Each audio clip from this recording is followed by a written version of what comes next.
So what's up, people? It's me, Rising Sun 2007. Here to do another vlog type thing.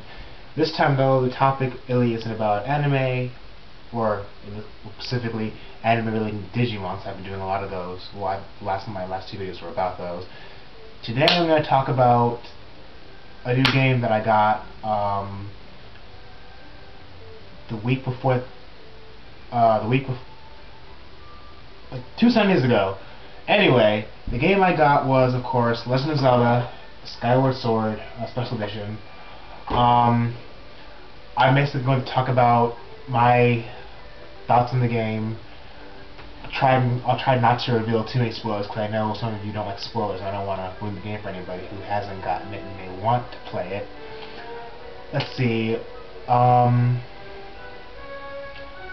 And honestly, I have to say that Skyward Sword is definitely, in my honest opinion, the #2 best Zelda game, in my opinion. It's my second favorite Zelda game, and the second best Zelda game, in my opinion, since Ocarina of Time.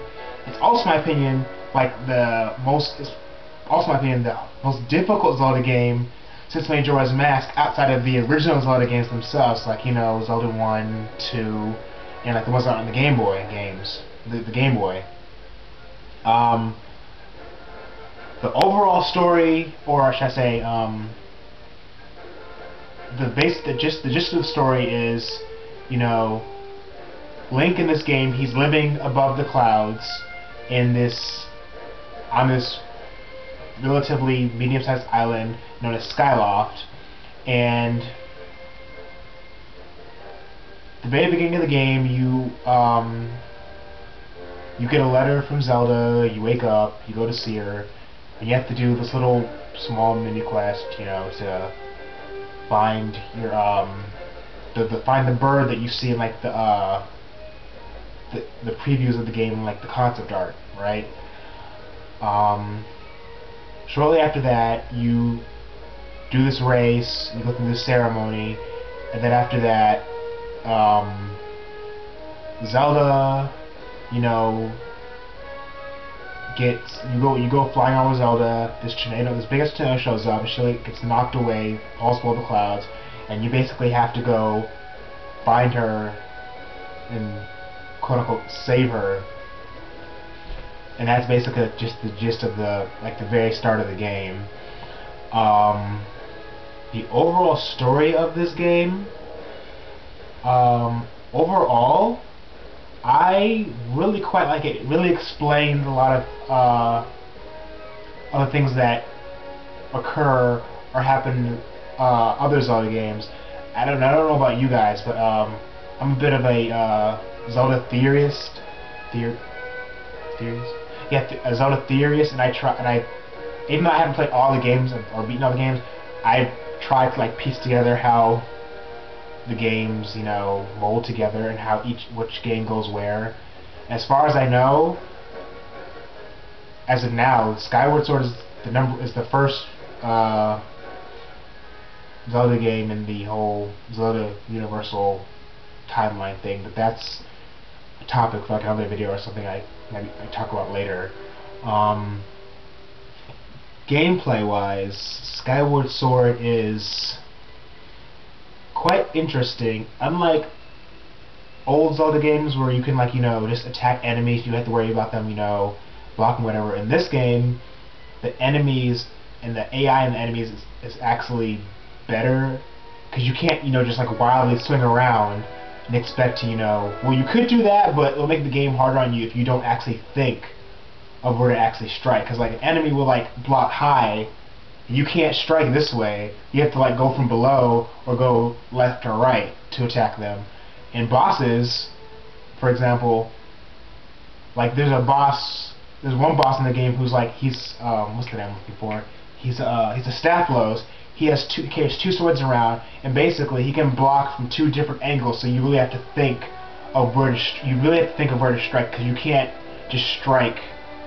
If he's blocking, he can block his left side and above, so you have to attack him from your right or diagonally this way. What else? Gameplay wise. Gameplay. Another thing about gameplay wise, I will say that when you're riding your bird, which is actually called a loft wing, Loftwing. My first playthrough of the game, I've actually found trying to control that thing pretty difficult, considering the fact that I'm not used to the whole Wii Motion Plus. I wasn't really used to the Wii Motion Plus thing, and trying to control that bird for me originally was pretty difficult. What else was there gameplay wise? So you have flying through a loft wing. You have diving, which if you're not on your bird, you just like jump off a bridge in Skyloft, the town is in the sky or whatever. You can actually just dive, and that is kind of similar to controlling your bird. It took me a while to get control of that as well. What else is there about gameplay? Oh yes, other things about gameplay. I know in like the E3 trailer, you like see Link like rolling bombs. That's another gameplay mechanic. You can not only throw bombs, but you can roll them by tilting the Wii remote upside down, kind of like you're playing it's kind of like when you're playing Wii Sports and you're playing the bowling game. You have to you do that to roll bombs. What else is there? Let me think. Is there anything else gameplay wise to talk about? I believe I mentioned briefly about the enemies and how they block. Your sword, I guess, to put some more emphasis on that, you can basically strike from almost any direction. You can strike downward, upward, to the left, to the right. You can attack diagonally down, diagonally up. In either direction, you can go this way, this way, this way, this way, this way, this way, this way. Blocking, unlike in other Zelda games where like I believe Link's kind of like already holding his shield up or whatever, or or use Z-target. In this game, you actually you use the nunchuck as your extra shield. So you like this is your sword hand. See.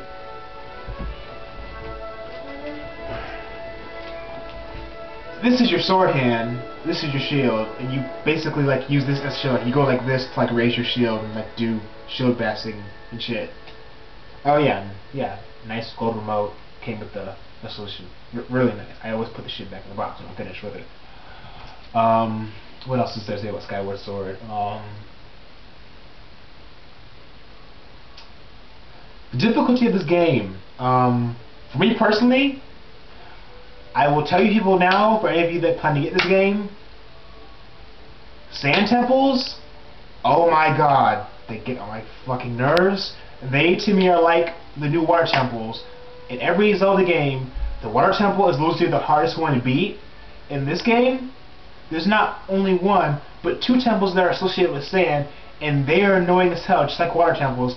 I found those temples to be the most difficult ones in the game, and the one water temple that was in this game wasn't all that hard, wasn't all that difficult to me. I found that to be a lot easier than the sand temples I had to go through. So just to warn you, if you play this game, I don't know if it's just me, but sand temples are like the new water temples. They're annoying as shit. Okay? The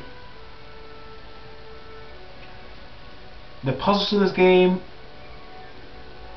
I guess, they can be difficult. The puzzles in this game can be pretty difficult. It really depends on how outside the box you think. I know for some of the places in this game, the sand temple specifically, I spent like 4 hours on one temple trying to figure out this one fucking puzzle, and I felt pretty stupid once I figured out what I had to do. I'm surprised I just was like, why didn't I think of this before? So there's certain things in this game that are just like, okay, what the fuck am I supposed to do? And like you spend like this forever trying to figure out. When you do figure out, you feel pretty stupid that you should have thought of that before.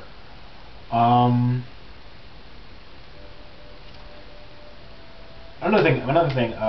This isn't about difficulty. Another thing. They have a boss rush mode in this game that you get access to later on in the game. you talk to this particular person, I'm not going to mention, but you talk to this person, and you get to do this battle royale thing, fighting all the bosses you fought up to that point.